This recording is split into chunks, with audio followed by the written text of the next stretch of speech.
다윗과 스룹바벨입니다. 간단하게 말씀을 드립니다. 이제 모델 한 명씩 우리가 좀 이게 원래는 짜와야 되는데 물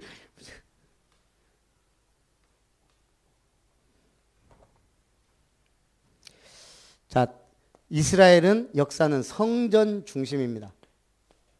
성전 중심이면 빼놓을 수 없는 사람이 다윗과 스룹바벨입니다. 우리가 다윗은 잘 아니까 일단 다윗은 몇 가지만 고백합니다. 다윗의 소원은 왕이 되는 게 아니에요. 이미 기름 부음을 받았을 때 사무엘이 자기는 왕인 걸 알았어요. 언제 되느냐지.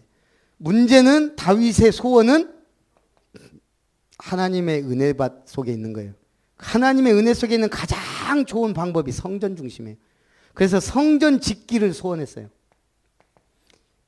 대단한 거예요. 그때 당시에 성전이란 건 없었는데 성막까지는 있었지만 성전이 없었거든요. 최초로 하나님께 예배할 전을 만들어야 되겠다는 생각을 한 거예요. 그랬는데 하나님이 그걸 막았어요. 너는 피 흘린 군인이므로 너의 손에서 내 성전을 짓지 않게 하겠다. 그 대신 너의 아들 그가 성전을 건축할 거다. 다윗이 모든 성전 건축을 준비합니다. 쉽게 말하면 자기가 갖고 있는 헌금 백성들에게 광고하고 해갖고 헌금을 다 모아서 다 준비해 놓은 거예요. 성전을. 그러니까 솔로몬은 그냥 아버지가 이룩한 데서 짓기만 한 거예요. 사실은 7년 동안. 그렇게 해서 제1성전이 사실은 다윗 성전이라고 봐야죠. 솔로몬 성전이 지어진 겁니다. 이게 이스라엘의 제1성전. 그리고 나서 다윗이 고백한 게 오늘 역대상 29장입니다. 하나님의 주권. 우리가 이렇게 하나님의 전을 위하여 어마어마하게 드렸습니다. 쌓아둘 데가 없어갖고 그만 가져오러 할 만큼 그만큼 이스라엘 백성이 온 힘을 다해 헌금을 했어요. 다윗도 그렇고. 그래 놓고 이제 그만 가져와라 해놓고 한 고백이에요. 하나님 우리에게 이렇게 복을 주셔서 하나님이 주신 것으로 우리가 하나님께 드렸을 뿐입니다. 그러면서 절대 주권 고백. 우리의 생명 주님께 있고 우리의 높고 낮게 하는 거 다 주님 앞에 있습니다. 다윗이 얼마나 어려움 속에서 왕이 됐어요. 하나님의 주권. 그런데 결국 하나님이 언약하신 대로 되더라 이거예요. 그 다음에 우리가 잘 알지 못하는 인물이 스룹바벨이에요. 이 스룹바벨은 제1성전이 결국 바벨론에 의해서 완전히 다 파괴돼 버려요. 그래서 없어지고 이 사람들은 바벨론 포로대 갔단 말이에요. 근데 바벨론이 어느 제국에 또 먹혀요? 바사 제국에 먹혀요. 지금의 페르시아. 페르시아가 이제 이스라엘을 포로로 잡고 있는 거예요. 70년. 그리고 나서 신기하죠. 페르시아의 왕 고레스, 지금으로 말하면 키루스 왕이 되고 나서 무슨 칙령을 내리냐면 이스라엘 백성들은 너희 나라 돌아가서 너희 하나님 여호와의 전을 건축해라. 그렇게 명령을 내려요. 불신자 왕이 이스라엘 백성들에게 이제 니네 나라로 돌아가서 여호와 잘 섬겨라. 이 사람이 예레미야서에 예언이 되어 있어요.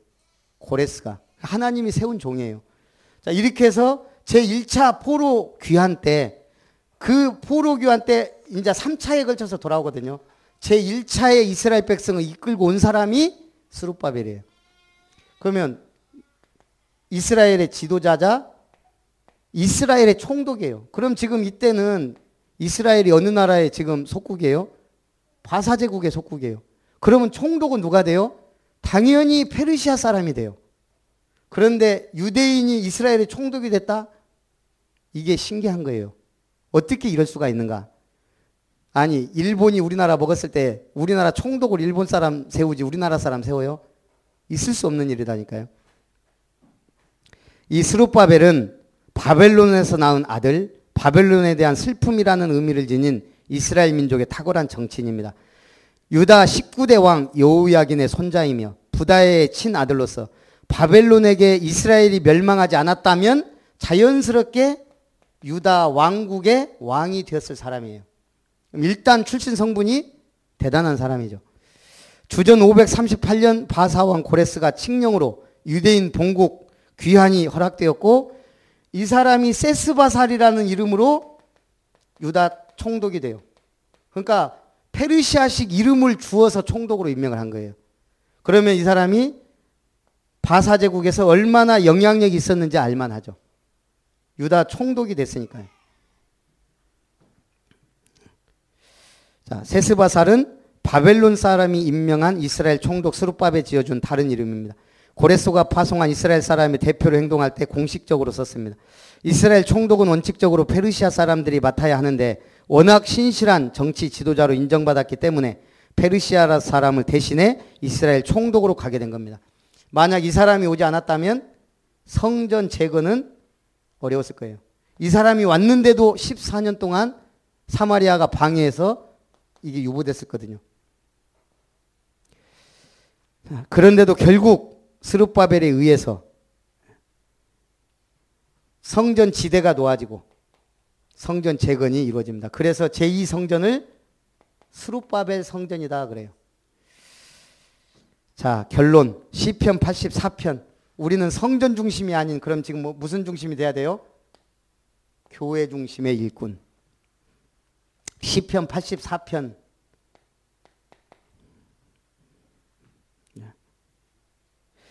만군의 여호와여, 주의 장막이 어찌 그리 사랑스러운지요. 교회를 사모하는 마음. 내 영혼이 여호와의 궁정을 사모하여 쇠약하며. 아까 우리 권사님이 우리 집사람 보자마자 얼굴이 쪽 빠졌다고. 누구 때문에?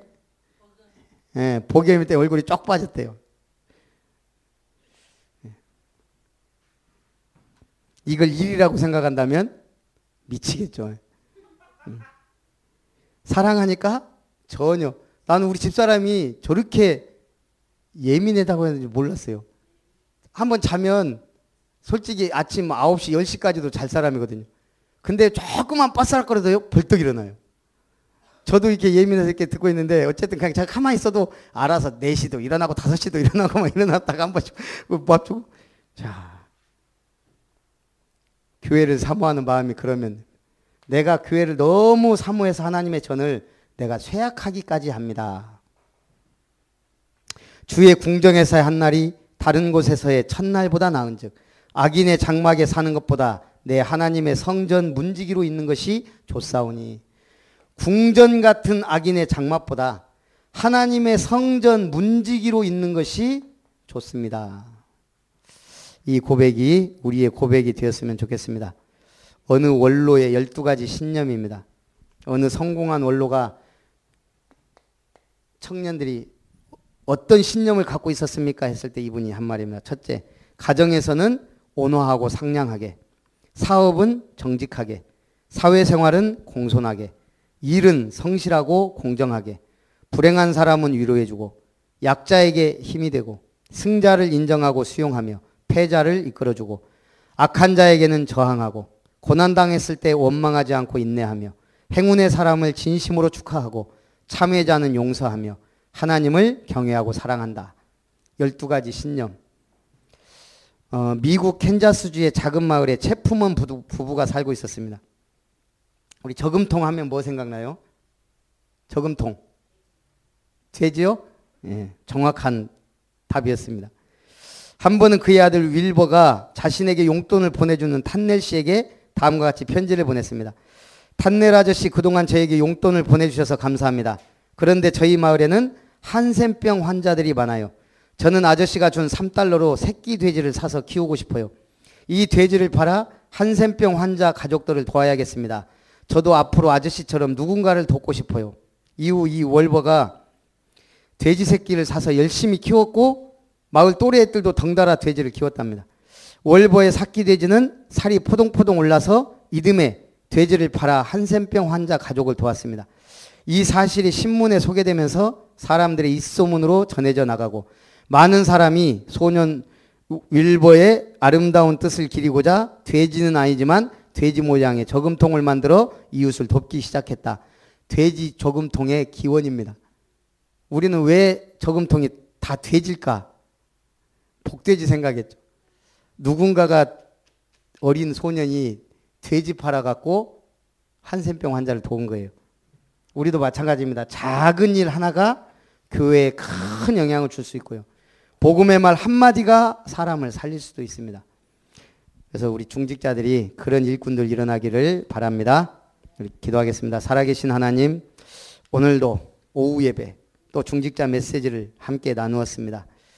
다윗처럼 주의 성전 건축이 소원인 왕, 스룹바벨처럼 실력 있고 인정받아 하나님의 제2성전을 건축했던 이런 인물들처럼 교회를 사모하고 주의 은혜를 증거할 수 있는 믿음의 일꾼들 세워지게 하옵소서.